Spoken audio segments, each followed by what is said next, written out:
Welcome again, mi gente. Welcome to Resource Thursday on a Tuesday with Michael Callahan over at Acronis.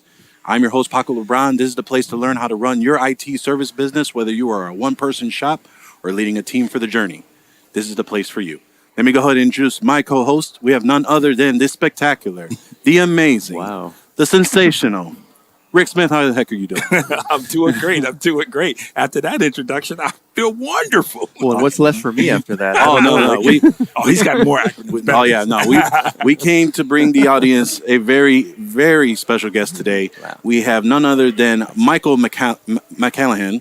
I don't know why I misspelled your name. It's just Callahan. Just Michael Callahan. Michael Callahan. Yeah. See, All I'm good. already alive. This is what you get for life. But Michael is an amazing person in the marketing field for quite some time, in the technology space as well.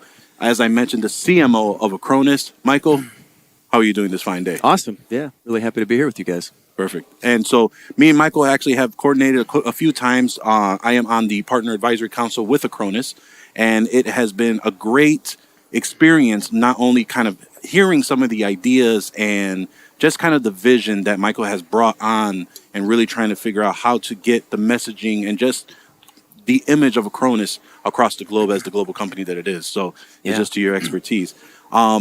Michael, as we kind of start off with the show, we usually like to get to know a little bit more about our guests. All right. And we would just love to know a little bit more about your intro, your origin story on how you got into the space. So we have 30 minutes. So, all right. We'll see where we get there from there. But just really how you kind of went through. Yeah.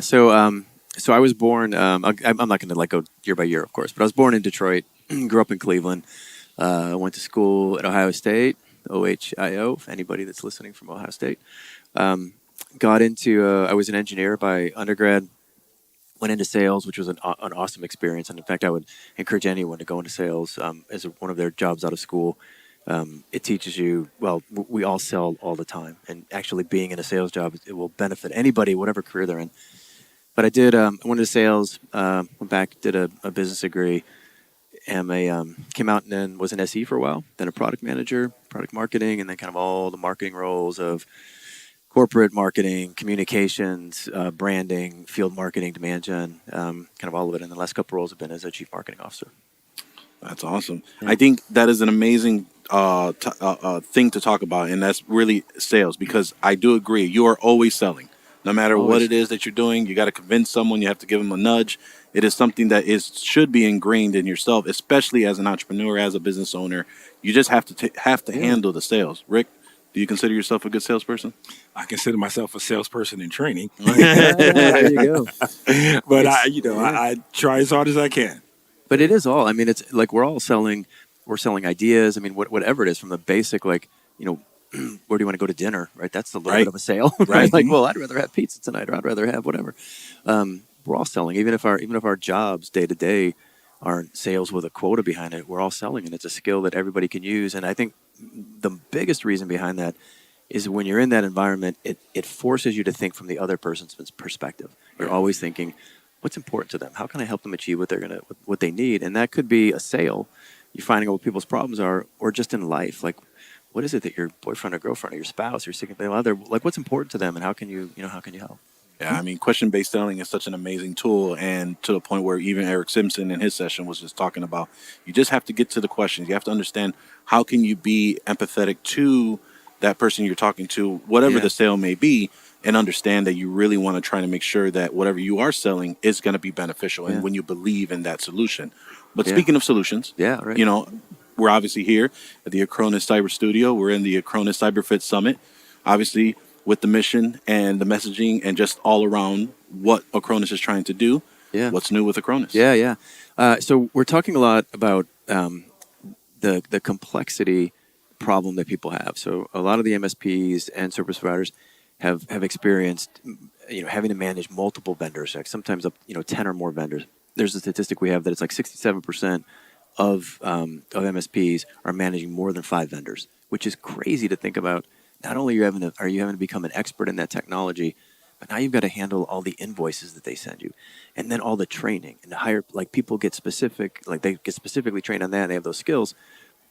It's expensive to do that, and that complexity, it continues to grow, and it continues to be a problem for people. And one of the things that we looked at when we started building the platform 5 or 6 years ago was, how could we simplify that? How could we turn that complexity into an agent that lets you use as much or as little of it as you want, so that you're under control? So that we take this problem of complexity, try to simplify it, and then give back to the partners this control so they can grow as fast or as slow as they want. But even if they just want to maintain, that they have the control to do it. Yeah. I mean, I think complexity to control is such a big piece we're really trying to figure out on, even you probably, Rick, can say, where trying to, for those trying to solidify their stack, understand what their stack, as you just mentioned, the skill set of understanding the stack, getting the training, things of that nature. Yeah. Do you feel like you have a good handle on all your tools? Never do. It's always a challenge. It's that initial thought of getting that one pane of glass, right? I got one place to go do everything so that I don't have to go to 50 locations to get it all done. And that's always been the challenge for us as MSPs. I read today, and I know this to be true, but you never think about it until you see it. I read in some of the, in one of the presentations, the average MSP is using like 8+ different applications, or different tools to manage their MSP. Now, and I thought about it, I read it, hit home, then I, went and counted, and I'm on 9. All right. It's tough, right? Yeah. And I mean, there's a bunch of implications that, ultimately, you want to serve your end user and make sure that they have a good experience and you're solving their problems. At some point, they don't really care what's behind the scenes. Right. But you've got to deliver all against that. And so it complicates it because you've got all these tools you've got to learn. It's got to be more expensive, right? If you're able to consult. And like our message is not, you have to go completely 100% with us. I mean, we think that's a good solution, but we're not saying you have to do that. So we built it so you could take pieces of one. Right. Nothing's dependent to be used on the other.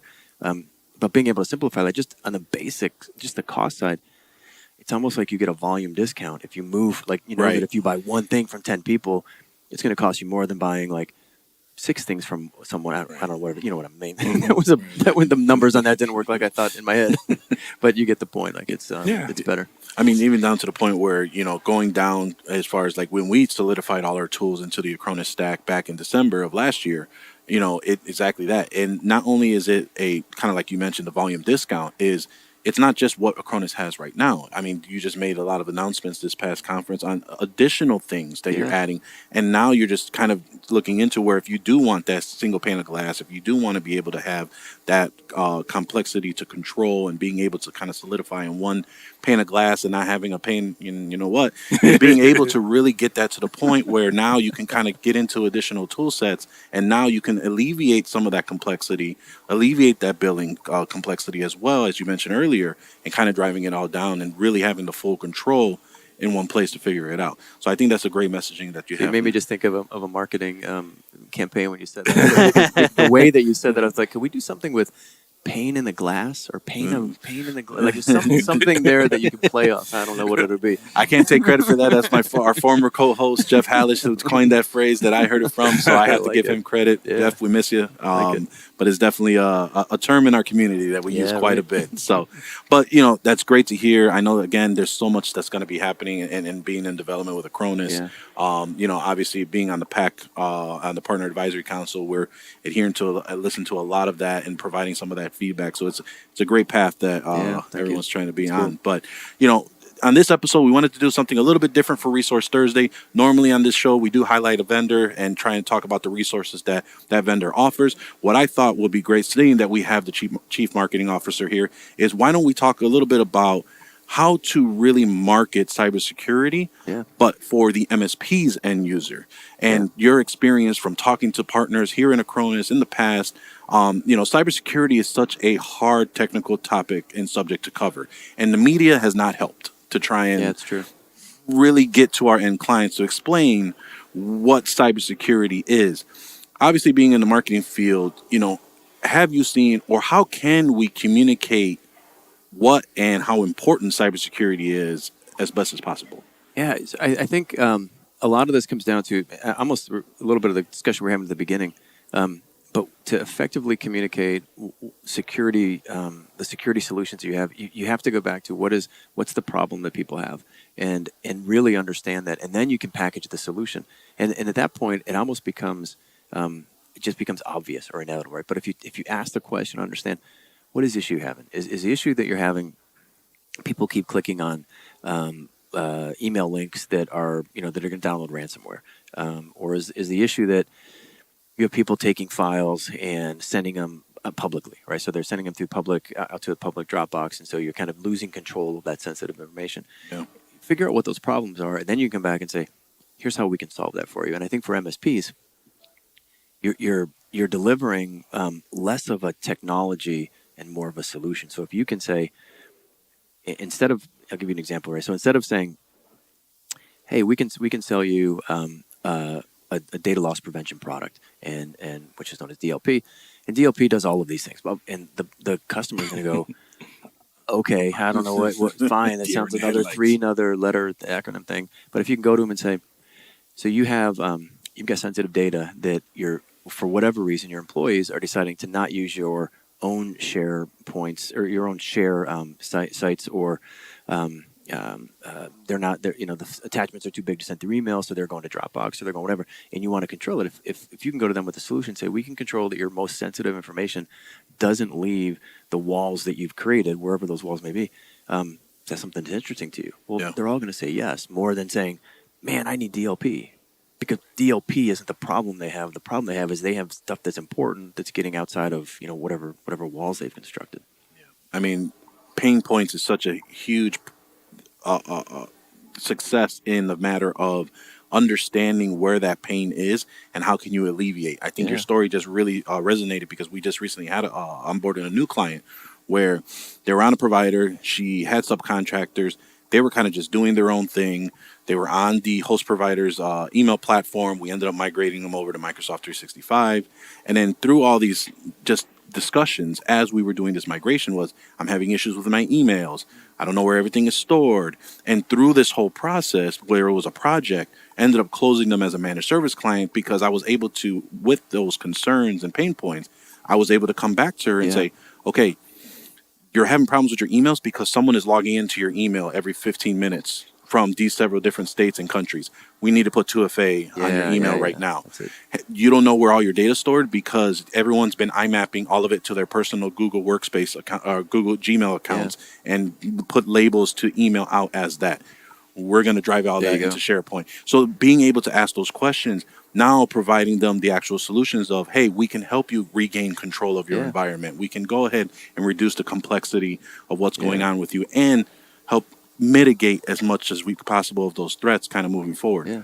But you made it real for them, right? I mean, you put it in their terms. You told them a story, and you didn't sell a technology. You didn't sell a security solution. You said, "Here's the problem you have. Here's what we found, and then here's how we can solve it." And you put that in the perspective of that they can connect with. You're going to be much better off. And every client is different than everyone. Some, like you said, securing and making sure where their data is. Some is uptime, and all relates to the same thing. Rick, when it comes to pain points and you addressing clients and so forth, what has been really successful for you in that, having those questions for your clients? Well, it's always about the relationships. Like no matter when you're fresh, or if it's an ongoing, long-term client, talk to them, right? They will tell you more than you have to ask. And that's the whole thing. If you have those conversations about what's going on, sometimes you're having general conversations about other things. I had a conversation with a client the other day talking about taking his kids on college visits, right? So I'm in the same process, taking my youngest on the college visit. They should go to Ohio State.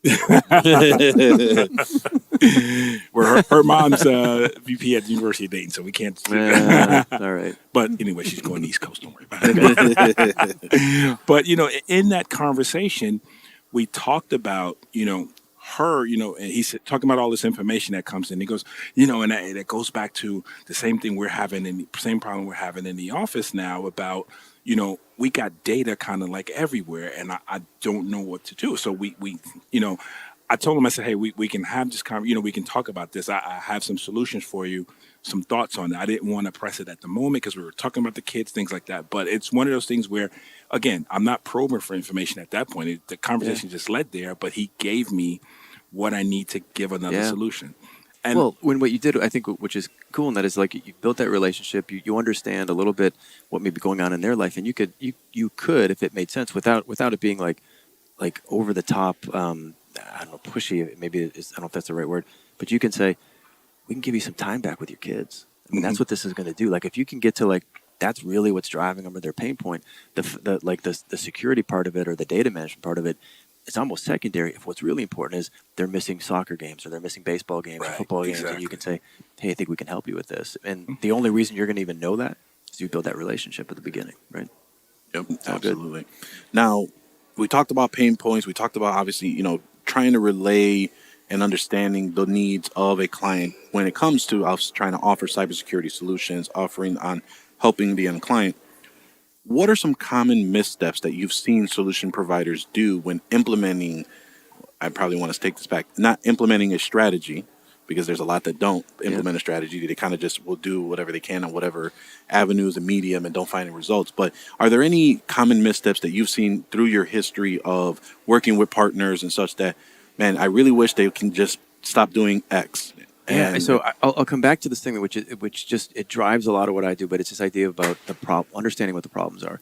A lot of missteps that people take, they really like their technology. If you're the vendor or even if you're an MSP, because you've taken multiple vendors and created your own sort of technology solution, and they love it, and so they want to talk about it, and they talk about the technology too much, and then expect the end customer to figure out what that means to them. Right? So if they describe like, well, we bundle this thing that has 16 different solutions, and it has 4 different ways that you can stop a threat, and it has this, and the person goes, okay, but so what you're expecting them to do then is go figure out, well, what are these 16 different things? Right. What do they mean to me? Do they help me get to a soccer game on time? Do they help me get to a baseball game? I don't know.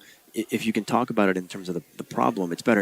And this is a great example I was actually on the flight in, I was listening to a podcast, and this person said about talking about the problem and getting people to connect. He said, there's this example of a this guy had asked someone what they did, and he said, I'm a private chef, and that was it. He's like, a private chef. And then he goes, and how many what's the value there? What's the how many jobs do you think that person might get compared to the person you go, so what do you do? And they say, well, you know how families are finding it really hard to have dinner together because everybody is so busy and running from one thing to another. I'm a private chef, and I create it for you so that you can all come together and have dinner. Totally different value, right? That's totally different experience. And you're like, well, yeah, that second person could be the exact same person, but the way that it was positioned, you would totally go with that. So same thing about like in our space, if you can say, here's the problems we solve and it resonates with them, much better success. And if you don't, I believe that's why most businesses would fail, or most MSPs would fail, or take a misstep at least. Sure. Yeah, I mean, I think storytelling is so huge, right? And I think that's a basis where some have that skill set, some don't. For those that are trying to implement a storytelling strategy, I think one of the companies that just sticks in my mind that has such great storytelling is Apple in their marketing. Yeah, for sure. I mean, I think there's like 80 to 90% of their commercials will just be of the story. And then it'll highlight at the end whatever the device that solved the solution. And then sometimes it's just the device and just the quiet musical Very thing few words, around of it. And then, well, they did too. I thought that were really, really good that are still memorable. So one of their early ones, remember, it was just a picture of an iPod and it said 1,000 songs in your pocket. Because the problem people had was like, man, I've got this like Walkman or like the Zune, I think it was. Yeah, the Zune, yep. And it was like, 6 or 7 songs, right? Or you'd have to take a cassette out, flip it over. It was the old Walkman. And they're like 1,000 in your pocket. Like, that is a problem I have. And you realize the volume you could have there. And the other one they did that was really good was anyone that travels has experienced this where you're like, I'm out of battery, either on my phone or my laptop, and you see everybody sitting like on the dirty carpet in an airport that's had a bunch of coffee spilled on it and hot dogs and pizza and whatever, and they're sitting in their work clothes, right, plugged in because they need their laptop plugged up and it's a battery issue. So Apple went to it and said, longest battery life or whatever, which was the exact problem. And so they showed all these pictures of people sitting in this grime at an airport. Every one of us connected with it. And we're like, yeah, I would totally do that if I don't have to sit down in that mess. Right. Storytelling. What does that mean to you? And how have you implemented some type of storytelling with your sales or just with your marketing that you're doing right now? Well, 2 things I'm in the process of implementing. One is using more case studies, right? Okay. Just to give the customer an idea of what a problem was, with someone like you, how we solve, how do we detect it? How do we solve it? Right. So that's one way to tell a story. The other is just really, again, what we're talking about, when you're having that conversation with your client, and as you discover the pain points, again, you can tell them experiences, the same as you would write in a case study. Tell them experiences you've seen others have in that space. Sometimes just asking, I will say, hey, I have a lot of eye doctor clients, right? So I'll use that as an example. I have another eye doctor in this town, and one of the things they were experiencing was such and such. You guys have an issue with that? But yes, and then we'll drag it on to here. No, but and then they'll take me wherever they want to take me. And then the question then is, okay, if it's yes, okay, this is what we did here, how to solve it. If it's no, this is what I believe we can do and how to solve it. And that's still it's still telling a story, right? It's telling them, here's how we're going to get from, once upon a time to get to the end, and that's the goal. So again, for me now, I'm learning a lot more. I sat in on your I sat in on your event today on the marketing event. Nice. So I try to do as much as I can to learn. So I'm trying to slowly implement all of these learnings. But I think the way I look at it, and I could be looking at it the wrong way, but either way you do it, as you're talking to a client, you can tell them a story. How we, once we know what the problem is, how can we get to the end? Well, you did a couple of things there. So if you talk to that eye doctor, you said, right? Mm-hmm. So one, you build credibility because you're saying, hey, we've got other clients in this space. So immediately they're like, oh, okay, I should listen to them. And then you made it relevant, right? So like the likelihood of them having completely different problems is pretty small. So if you're able to go in and build that credibility, like, yeah, we work with a lot of eye doctors, and then say, and they had this problem with patient data or whatever it was, and here's what we did. You're completely relevant and credible, and why would they not keep talking to you? It's great. Yeah, I think that's great, and it's so huge to be able to find that inspiration for that storytelling. You mentioned case studies as one. I'm a big proponent of testimonials or reviews, and being able to really highlight that, because I do feel that reviews and testimonials are now the digital word of mouth. And I think that it's going into a bigger scale and using that. Yeah. But outside of those two sources, I think, for someone that's trying to say, okay, that's great, I would love to storytell, but, I'm drawing a blank. I can't figure out where I can find my inspiration. Have you seen any partner enablement materials or something that can help them to say, I think you're not looking at it properly? Yeah. So this was, if you were in the session this morning, someone had said something I thought was really good, and I hadn't heard it before, but it was a great way to get to that. They said they'll talk with their partner, with their customer, and say, why do you buy from me? Right. And then just shut up, right? Like don't talk anymore. Just say why, and they'll tell you, this is why I buy, and basically they'll explain the problem you're solving. And so if you can do that with a current customer, the likelihood of that being applicable to another one, as long as it's in the relatively same space, same company size, whatever, you're going to get what their problems are, and you'll be able to you'll be credible. But just asking that question, why do you buy from me? That's brilliant, right? Mm-hmm. And then shut up enough, as much as we all like to talk, like shut up so that you can let them answer. Right. There's a reason you have two ears and only one mouth, and that's for sure. And I think that's, and that resonated with me, because I think about a client of mine where we started doing this exercise and trying to figure out, why do they stay with us? Why are they with us for so long? And kind of doing our touches, because we haven't heard from them in quite some time. And that's always a very scary thing. And I tell you that to the listeners, that if you haven't heard from a client quite some time and they're just paying the bill, you might want to poke them, because either they can be really, really happy, or you don't know what's going on. And you got to figure that out. But and if they're really happy, that's great, because then you can ask them, like, hey, would you be willing to be a reference? Or like, why are you so happy? But if you call them and they say they're not, then you possibly saved someone leaving without you even, you don't know until after the fact. 100%. I think that's the biggest piece for customer success. And so the client that I think of was, we ended up, there was an outage because there was a big rainstorm. And coincidentally, around here, it was a tropical storm. But there was a rainstorm. Everything went offline. They had a VoIP system. I didn't know to determine if it was an outage from power or if it was a data loss. So I decided, I couldn't get a hold of anyone because the VoIP systems were down. Drove down there once they opened. Turned out it was a power outage. Everything was fine, and left. But the story that came up and that really stuck with me was because I was speaking with the office manager. The owner called me directly on my direct cell and said, "Hey, I realized you were there, but I didn't realize we didn't call you. You showed up." Awesome. So he's like, "I really appreciate you caring about my business as much as I do.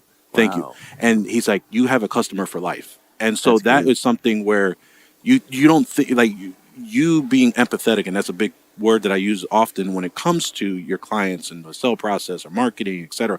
When you feel like you can put yourself there, which sometimes is, you got to do that with as much in quantities, because you do internalize that, I believe, and then you're taking that on. But having that skill set, having that ability to do that, it goes so much further on showing the ability of how having that relationship with the client. It I'm sorry. No, It reminds me of something. Going back to the comment about asking your customer, I guarantee if most of us asked our current clients, why are you with us? The answers they give will be totally different than what we think they are. Right. I think you're right. I That's true. really believe that. And as I'm thinking, Yeah. I'm thinking about what you just said, given the story you just said. If your client didn't tell you that, right, and you just did it and you went on, you're in your mind like, hey, I just give this guy great service. They never go down. And in his mind, he's like, this guy showed up when we didn't call him when we had an issue. That's why I'm with and you never know Yeah. sometimes, Right. and it's a good thing to know, because it'll also, those tell me that those are just those inner and inherent qualities that you give to a customer that you probably overlook and don't think Yeah. about. That's first and foremost, but it also gives you a roadmap on what's working and how to make it, how to reapply this going forward. How awesome is that you have someone that's saying you care as much as I do? Like, that is the ultimate from a customer perspective, to think you care about, like, any business owner. I mean, you guys know this. You're business owners. You're like, nobody, like, you want your employees to care as much as you do. Like, forget it, like a supplier, right? That's coming in and going, yeah, I'm going to drive down there, make sure you guys are up, that the business is operating. You get to that point where they think you care as much as you do, or they think that you care as much as they do. Oh man, that's golden. I mean, you can't get any better than that. Yeah, I mean, I think to a point where really getting to this to understanding and having the client really just communicate that is such a great opportunity. But like you just said, sometimes you got to dig for that. You got to try and understand Right. and figure from there. But as we talk about working on marketing and really coming up with the strategy, me and Rick were big into self-development and reading and educating us with resources. Is there a book or resources that you may suggest that you felt was very pivotal, not only to maybe a partner, maybe to yourself, in trying to communicate on what you are offering? Yeah, so there's one that I read years ago, and I'll go back and read it. I don't know, every couple months it seems like I go back and I get something new out of it. But it's called Differentiate or Die. Okay. And so it's kind of like a stark title, right? Like, you either differentiate or you're going to die. Al Reese and Jack Trout are the guys that wrote it. They were legends in the marketing and the advertising industry. A lot of really, really good stories in there, and it makes you realize that I'm kind of giving you like that summary of like 200 pages, right? But it's people have choices, and whatever it happens to be, it's rare that you have one choice. Like, that you have when you have like a true monopoly, even if your company's small, but it's rare that you have that. People have choices, so they can go here, they can go there. So what differentiates you? What makes you unique, that you can do it better? And it could be, like in the case, that example you just gave, maybe what differentiates you is that caring. And forget about the technology. That's almost secondary. It's the part that, like, you could go out and say, why should you work with me? I care about your business. I care as much as you do. And I promise I'll be there. When you need me, I'll be. That's a pretty differentiating. Perfect. Now, I want to actually take that, because that actually goes into, my next question of what you think we need to do as managed service providers, solution providers, to better market our services, but to the point where on how we differentiate. Because I think that we end up as solution providers, we're all tech guys, we're all trying to figure out how to go. Yep. Some of them have that unique ability to see outside of, all right, we can communicate this properly and talk non-tech, non-geek speak and so forth. But in that example, as you just mentioned, sometimes we can't figure out what our USP is, unique selling point. Sometimes we can't get outside of ourselves to understand, okay, what does differentiate ourselves? Because like you mentioned, a lot of our peers will say the same thing. We do care. We do this. We monitor X. You have eyes. You can trust us. We're your trusted advisors.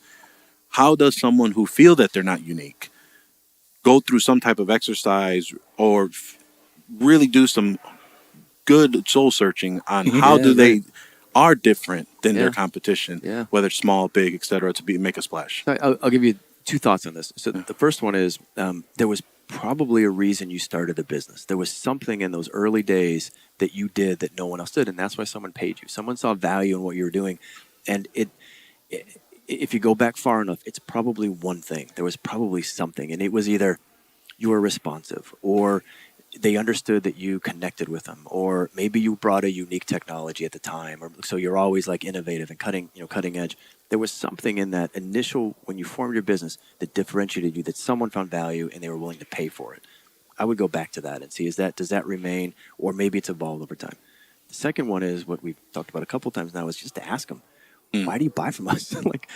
Sometimes you get so into the day to day, and there's one kind of urgency or emergency after another that you don't have time to step back, ask, and so you don't even realize what you're doing that's of value. So ask them, why do you buy from us, or why do you buy from me?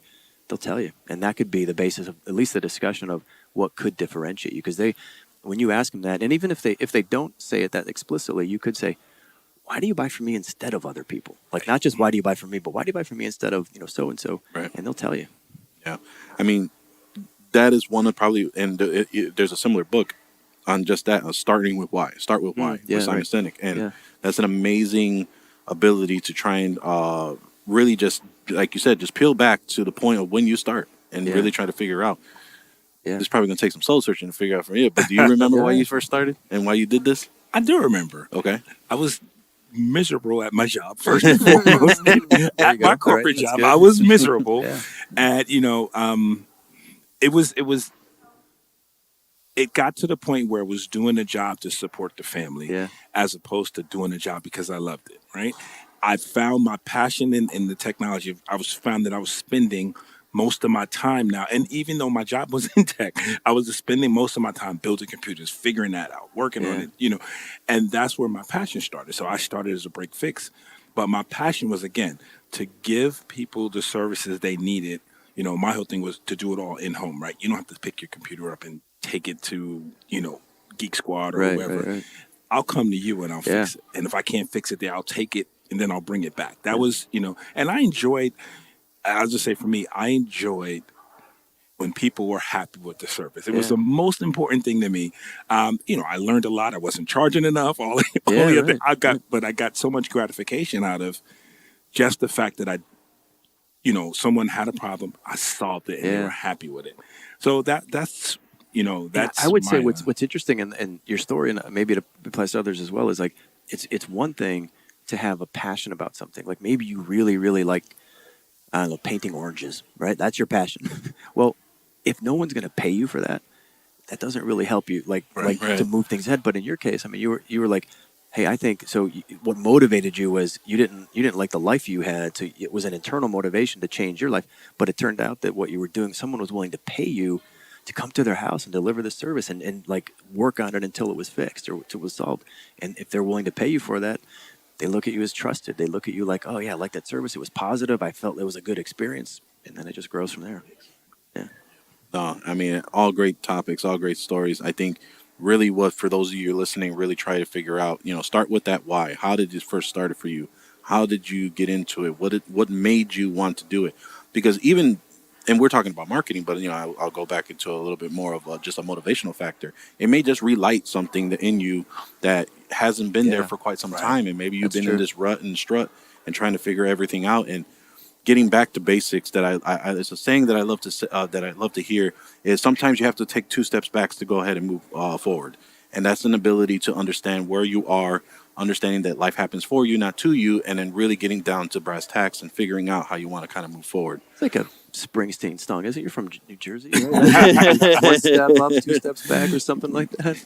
Something like that. I don't know. Maybe it was the opposite of that. Probably one of those, subliminal messages in there. But no, as we kind of round out on the episode here with Resource Thursday, I, again, really appreciate you coming out. Is there anything that you feel is really important for end user or for managed service providers, solution providers, on really just spreading their message? Is there one way to do it, or there's so many flavors to be able to do so? They just need to go ahead and just really be a part of something where they get that inspiration and just do, versus having analysis paralysis. I think it's one is just doing. So you're going to learn by doing, right? So you can debate things too long. That you learn way more by doing them. And even like in my team, we've got a pretty large marketing team around the world. I rarely say no to any ideas. It's I mean, unless someone says we need to spend $10 million on an ad, something or other, I'm not going to do that. But anything else, and I'll say pilot it. pilot it. So I'm willing to invest a lot if needed ultimately, but near term you can do a ton of pilots for almost no investment at all. So pilot it, try it, get going. You're going to learn way more just doing it and seeing where it works, not than just sitting around a conference room and debating if this is going to work or that, what that person may say or may do. I mean, when you roll it out, you'll learn immediately. So try it. Try as many things as you can. I had a former boss who used to tell me, he says, in God he trusts, everything else is in data. So I think that's a huge thing where Nice. being able to pilot and getting that piece off. Right. Well, Michael, I really greatly appreciate you coming out. Obviously, I know you're a busy man. You have a lot of stuff going. We've got to know each other with the advisory council meeting. Right. We usually ask this question, being that you're a CMO. I don't know if you want to give this information, but if there's anyone that maybe wanted to reach out or maybe talk a little bit more on the marketing aspect or just what Acronis is doing, what's the best way that they can engage? So you're asking me if I'll give my email address out. Now, I will say that I'm not saying if you'll do what Patrick did on stage, what was it, yesterday or the day before, gave out his personal email, but I will say that, in case there is any time or just any research. I'm happy to do it. So it's my name. It's Michael.Callahan. So it's CALLAHAN at Acronis.com. So Awesome. Happy. Rick, any final words before we go ahead and sign off? Well, Michael, I want to thank you again for your time today. I do know, and you guys are putting on a lovely event, and I know you're busy. So, your time here, we greatly appreciate it. And I personally, I sat in on your session today. I really enjoyed it. I gained a lot from it. Yeah. So to the audience, you guys know I'm always trying things or encouraging people to try things. The most important part of it, I guess, and I'm just going to keep saying, it's just you got to start, right? We always have these plans, and they stay stagnant. Michael just said people come to him all the time, and he's running, this is a multi-billion-dollar business. The people come to him all the time, and they have ideas, and he's like, hey, pilot it, try it, right? And that's what we all have to do. So that is my my message is just try it. Yep, fail fast. That's the best way to get to the point of succession. I, again, appreciate you coming out, Michael, to really talk with us. Appreciate all the listeners tuning in on a Tuesday for Resource Thursday. There actually may be a Resource Thursday or Tech Talk Thursday as I head out to another conference later in Florida. But while we're here at the Acronis Cyber Studios, please take advantage of all the virtual events. Get involved and understand a little bit more of what they are doing as well. But we thank you for tuning in. You can catch us every Tuesday and Thursday. We have our video podcast on youtube.com/MSP Unplugged, facebook.com/MSP Unplugged. If you like LinkedIn or Twitter, we're streaming there too. #MSP Unplugged. But, we prefer if you subscribe, hit the notification button so you know that an episode is going to be coming out. However, you may feel like we have faces for radio. We're there too. Go ahead and follow us on any podcatcher there. We're on Apple Podcasts, Spotify, and Amazon Music. I want to say thank you again for watching and listening, and we will see you next time on MSP Unplugged.